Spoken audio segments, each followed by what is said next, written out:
El Colegio de Administradores de Fincas de León te ofrece este espacio.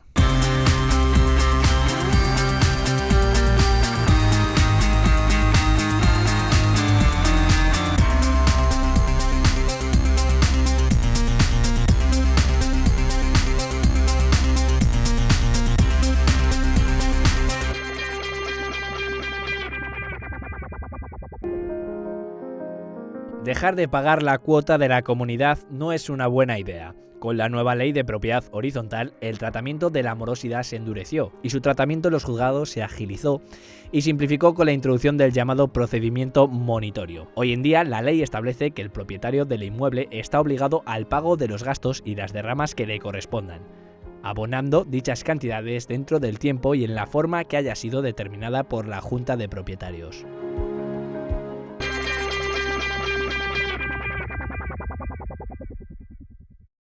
Bueno, buenas noches, Pilar. Hola, ¿qué tal? Antes de empezar a hablar de las obligaciones de los vecinos en una comunidad, vamos a hablar contigo un poco de los derechos que tienen los propietarios en su comunidad. Vete diciéndome un poquito las pinceladas básicas de... Pues aunque pudiera parecer que son muchas más las obligaciones que los derechos que tienen los propietarios, estos también los tienen, lógicamente. El básico y el principal sería la posibilidad de participar en las juntas y de proponer en ellas los temas que quieran someter a debate. Podrán deliberarse en las juntas esos temas que permite que se pueda incluir en el orden del día a petición de cualquier propietario. El artículo 16 así lo contempla y podrán someterse a debate, por tanto, a votación, siempre y cuando estén al corriente del pago de sus cuotas. Sí, como comentamos ya en un programa, ¿no? Que todo vecino puede llevar a la Junta de Propietarios una idea o una propuesta de algo que quiere hacer que no choque nunca con los intereses de la comunidad, ¿no? Bueno, puede que choque con los intereses de la comunidad, pero se debatirá y se votará. Exactamente. Este es un derecho fundamental, o el primordial, ¿no? Tiene derecho a utilizar su propiedad, su piso, su local, a realizar en él las obras que considere oportunas, siempre y cuando no comprometan la seguridad del edificio ni su estructura y, por supuesto, que no afecten o hagan daño a otros vecinos. Para ello tendrá que exponerlo al administrador porque, por ejemplo, si un vecino, que eso hay veces que es conflictivo, si un vecino quiere modificar quitando o añadiendo un radiador, eso ya es un problema. Cuidado, ya hay que notificarlo a ver si es posible o no. Claro, porque el quitar o poner un radiador, que puede ser muy simple, puede afectar porque hay que tener en cuenta que si se trata de una calefacción central, si es un edificio en el que la calefacción es individual, pues dará igual. Pero si la calefacción es central, depende de una caldera central que tiene unas calorías determinadas en función de unos elementos instalados. Incluso hasta se puede denegar que sí, pueda cambiar o modificar la instalación de perfectamente, porque en su piso. Puede hacerlo uno y a lo mejor no pasa nada. Por eso es un derecho, pero siempre hay que comunicar lo que va a hacer para ver si se puede con respecto a los estatutos. Claro, de la comunidad. Esa sería una obligación ya. Tener que poner en conocimiento de la comunidad. Sí, es un derecho, pero que, claro, con genera una obligación. Bueno, después podrá solicitar a la Junta la anexión o división de sus propiedades.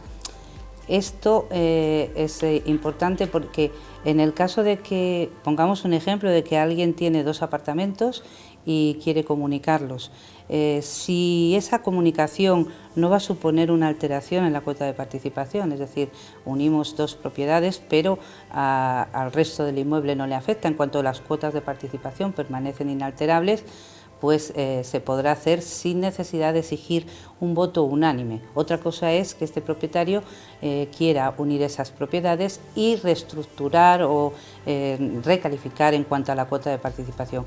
Ahí será necesario que lo ponga en conocimiento de la comunidad y no solo eso, sino que para realizar la división o la agrupación necesitará el voto unánime de todos los propietarios. Bueno, yo creo que entonces, en resumen, de los derechos del propietario, creo que tiene que quedar bastante claro que por mucho que tú tienes tu vivienda y tu zona privada, no siempre por serlo tienes derecho a todo. Es decir, como hemos hablado, quieres hacer alguna modificación y siempre hay que comunicarlo. Y luego ya veremos si puedes o no puedes. Las obras que hagas en tu casa, que hay mucha gente que, como hago las obras dentro de mi propiedad, pues no se pueden modificar bajantes, ni ventanas, ni columnas, por supuesto. Claro. Esos son elementos que, aunque estén dentro de tu vivienda, pertenecen a la estructura del edificio. Y en la zona de garaje, en aquellas que tienen garaje, que tienes tu plaza de garaje, esa ¿se considera que es una zona privada también de este vecino o ya no es la misma privacidad? No es la misma privacidad porque dependerá. Hay muchos edificios que lo que tienen es una finca destinada a garaje y los propietarios lo que tienen en ella es una parte alícuota. Que nadie puede llegar y coger y cerrar su plaza de garaje con muro, con tabique. No, además es que eso no puede ser. No está permitido. No está permitido, es una zona común donde tú tienes derecho a aparcar tu coche. Claro. Bueno, pues muchas gracias, Pilar. Ahora vamos a ver cuáles son las obligaciones de todos estos vecinos.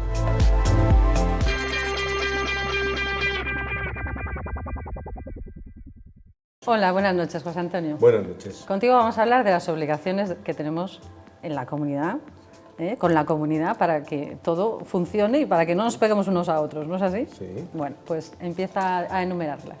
A ver, las obligaciones son muchas, las que contiene la Ley de Propiedad Horizontal. De hecho, hasta el apartado I contiene. Básicamente, la principal de todas es la de contribuir al sostenimiento de los gastos y del mantenimiento del edificio. Y pagando nuestras cuotas. Pagar las cuotas y demás. Y contribuir también al fondo de reserva. Esas son las Eso que hablamos un día tú y yo, de lo que era. Exactamente.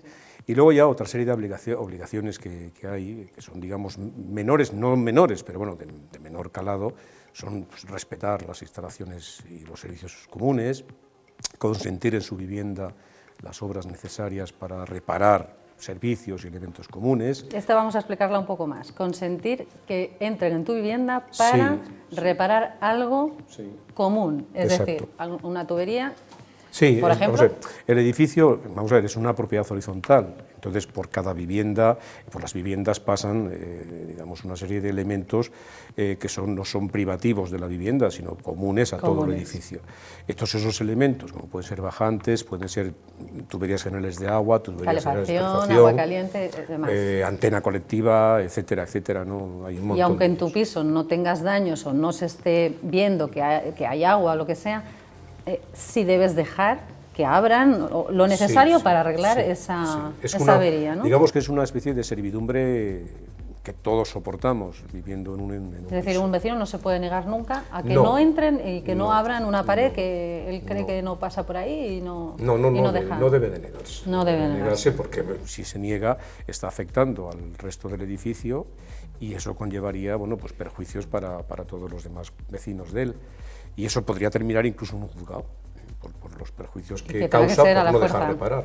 Es decir, que si él no quiere, pues un juzgado le puede requerir a la fuerza, ¿no? Evidentemente, aunque lleve más tiempo, pero además es que eso puede conllevar incluso pues unas sanciones, unos perjuicios a los vecinos por esa negativa a permitir que se actúe en su vivienda, ¿no?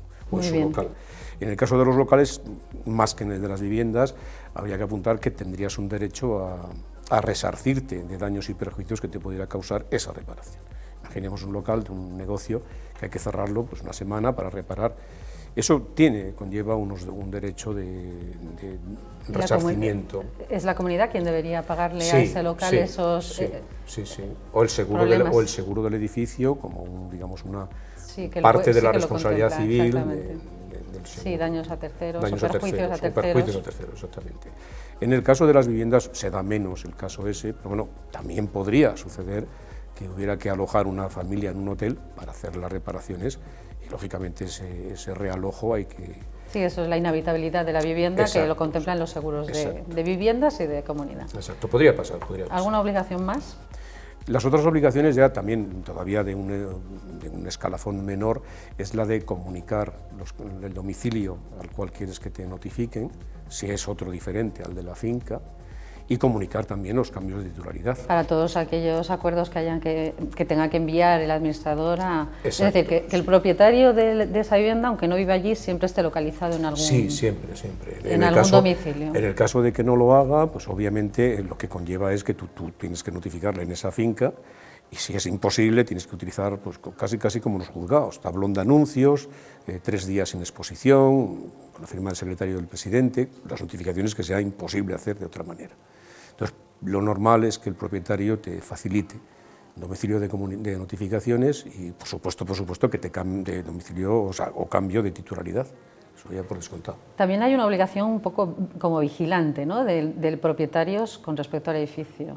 Me ha parecido leer, es decir... Sí, el propietario, si observa cualquier anomalía, cualquier hecho que pueda conllevar pues eso, daños a los elementos y servicios comunes, sí que debe de tener una diligencia y comunicárselo al responsable, presidente, administrador, toque. Daños que se puedan realizar a la comunidad, sí, pues, por personas menores de edad, que dependen de sus familias, que viven en un piso, bueno, pues entonces comunicarlo o darle un toque, ¿no?, a esa familia. Es que sus hijos estaban haciendo esto, dañando... Sí, la ley contempla que digamos, para entendernos fácilmente, es que el que rompe paga, ¿no? Es decir, la ley contempla eso. Lo que pasa es que, bueno, llevarlo a la práctica a veces es complicado, porque no se puede demostrar. Harto difícil, sí.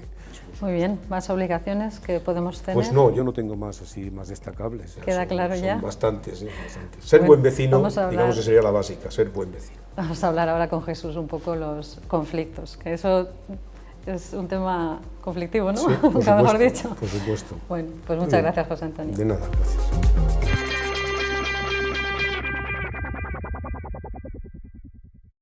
Bueno, Jesús, vamos a hablar ahora de los conflictos que hay entre los vecinos, que además creo, ¿no?, que es uno de los principales problemas con los que te topas diariamente en una comunidad, ¿no? Casi más que a lo mejor otros problemas de obras o de mantenimiento, ¿no? Sí, porque nos tenemos que dar cuenta que en las comunidades de vecinos pues tenemos que convivir. Y ya tenemos conflictos dentro de nuestra unidad familiar, pues en el momento que somos más de 4, pues lógicamente nadie piensa de la misma manera y surgen discrepancias sobre distintas formas de ver las cosas. Hace un momento hemos hablado con José Antonio y con Pilar de los derechos y las obligaciones de los vecinos. Y todo deriva de eso, ¿no? Si todos cumpliéramos un poco con nuestro cometido en la comunidad, pues a lo mejor no pasaban estas cosas. ¿Cuál es uno de los principales motivos de riñas entre vecinos? Bueno, existen infinidad, es decir, podemos hablar de infinidad de conflictos, desde los animales de compañía, de los lloros de los niños, de los ruidos de los televisores, de barbacoas, de tender la ropa. Hay infinidad de puntos de vista que son dispares. Para un vecino piensa que él está obrando correctamente y otro vecino piensa que le está molestando. Y entonces un vecino que tenga ese problema, es decir, está en su casa y todas las noches oye ruidos al lado, ya sabes que las paredes a veces son de papel y oyes todo lo que pasa al lado, pero no son cosas normales, sino ruidos, pues ladridos de un perro, por ejemplo, ¿no? Hombre, continuamente. ¿Qué hace ese vecino? En ese tema, lógicamente, y además lo que hacemos los administradores, ¿no?, es estar un poco de punto intermedio para que no exista un conflicto entre vecinos, porque sería lo más indeseable que dos vecinos pues se llevaran mal en una comunidad, ¿no? Porque tienen que vivir allí. Pero un punto intermedio cuando realmente el problema es entre ellos, ¿qué hace el administrador? Pues intentar decir, pues mira, el vecino tal se siente molesto porque el perro parece que cuando te marchas se queda llorando y molesta, y mi marido trabaja a turnos y son las 10 de la mañana y está llorando y no puede descansar mi marido. Comentamos en uno de los programas la pregunta del perro, ¿no?, de que está ladrando todo el día y contestó José Antonio, me acuerdo, que si molesta, pues es el perro el que está molestando y ese propietario debería hacer algo, ¿no? Lógicamente. Bueno, de hecho, a mí personalmente se me han dado ya casos en comunidades y hay profesionales adiestradores de perros que han conseguido que el perro pues deje de llorar o deje de ladrar. Hay gente que si pone, el dueño del perro pone todos sus medios para que no moleste a sus vecinos, pues es el propietario, es el propietario, que lógicamente. Que resolver el problema. Aquí el propietario es el responsable de... Sí, cuando hablamos de un perro, vale, pero cuando ya llegamos a los niños o un bebé mismo que acaba de nacer, hombre, y que llora, eso ya es meterse ya con la familia. Sí, y ojo, eso es más complicado, ¿no? Hombre, claro, hay que darse cuenta que es un bebé y que todos han tenido niños, o todos hemos tenido niños, y que un día puede tener una mala noche y que llore y que moleste, porque como bien decías, las paredes ahora casi son de papel de fumar y casi se oye de todo. Entonces hay que tener un poco, por parte de la madre del niño, pues intentar consolarle, pero a veces es imposible. Te quería preguntar también el tema de tender la ropa. Hay vecinos que tienden la ropa en la parte de delante de la fachada. ¿Debes siempre, dónde se debe tender? Bueno, es complicado, ¿eh? Es un tema muy complicado porque si nos cogemos la ley estrictamente, yo tengo comunidades que están prohibidos los tendederos, porque está prohibido taladrar, para poner los taladros en la estructura, porque estás alterando el elemento constitutivo. Jolín. No, yo administro comunidades que no hay ni un tendedero. No ¿Ni en la parte de atrás? Ni la parte de atrás, porque así lo han acordado. Pero también hay que decir que es práctica habitual y normal que en los patios interiores se coloquen dispositivos para poder tender la ropa. Lo que el ayuntamiento, me parece que aquí hay ordenanza municipal en León, que tender hacia el exterior está por estética, ¿no? Por estética. Pero vas, por ejemplo, a Burgos, y en Burgos lo ves por todos los sitios, la ropa pues tendida no para afuera. Bueno, desde luego que no es agradable y además yo creo que afea la ciudad. Y hablamos de un local, no viviendas. Un local en la comunidad, ¿hay un bar, hay de copas o hay un restaurante? Fíjate, no es por escurrirme el bulto, pero la competencia es municipal, porque existe una normativa y una ordenanza que obliga al establecimiento a cumplir unas normas de insonorización, de extracción de humos y todo este tema. Entonces el vecino debería ir al ayuntamiento a poner la denuncia. En principio ahí, que sigue molestando y generando. Tenemos el artículo 7.2 famoso que regula las actividades molestas e iniciar un procedimiento.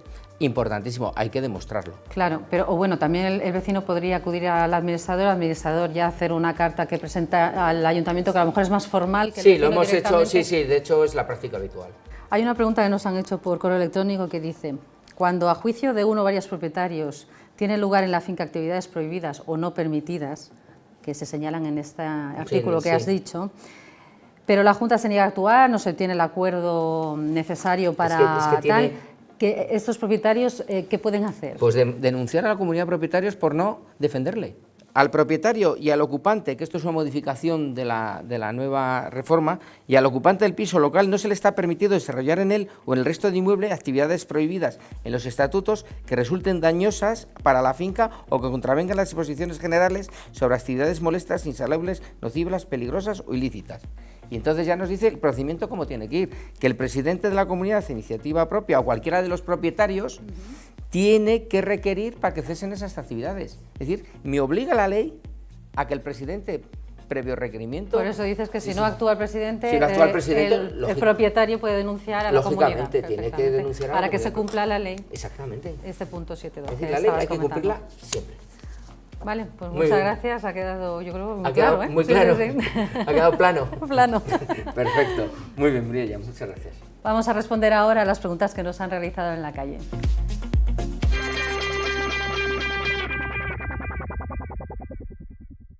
¿Puede considerarse tender la ropa una actividad dañosa? Hombre, tender la ropa no es ninguna actividad dañosa. Otra cosa es que se tienda la ropa llena de agua, que cause algún tipo de molestia a algún vecino. Podemos hacer lo que sea en cuanto a la posibilidad de tender o no la ropa, siempre que no perjudiquemos al vecino de abajo ni de al lado. ¿Qué regulación existe respecto a las mascotas en una comunidad? Legalmente en la comunidad de propietarios no existe ninguna regulación. So pena que esas mascotas causen molestias y a través de la ley de propiedad horizontal, en la famosa 7.2, pues se puede actuar para resolver ese conflicto. Tengo unos vecinos molestos que son alquilados los pisos y no sé a quién dirigirme, no sé qué es lo que tengo que hacer. Lo mejor es quejarse a los dos, advertir al propietario de la situación que tiene en su vivienda y de los inquilinos que están contraviniendo las normas más elementales. ¿En qué horario me está permitido hacer obras en casa? Lo primero, tiene que contar con una licencia municipal y también informar a la comunidad de propietarios que va a hacer obras. Y el horario que se debe de respetar es de 8 de la mañana a 8 de la noche. En la comunidad tengo vecinos molestos, ¿qué puedo hacer? Es una pregunta complicada de resolver. Existen mecanismos por la ley de propiedad horizontal para poder actuar, pero lo que se intenta es resolver el conflicto antes de llegar a los tribunales. ¿Puedo dejar una bicicleta aparcada en mi portal? No, el portal es un elemento común y por consiguiente no puede usarlo nadie de forma privativa.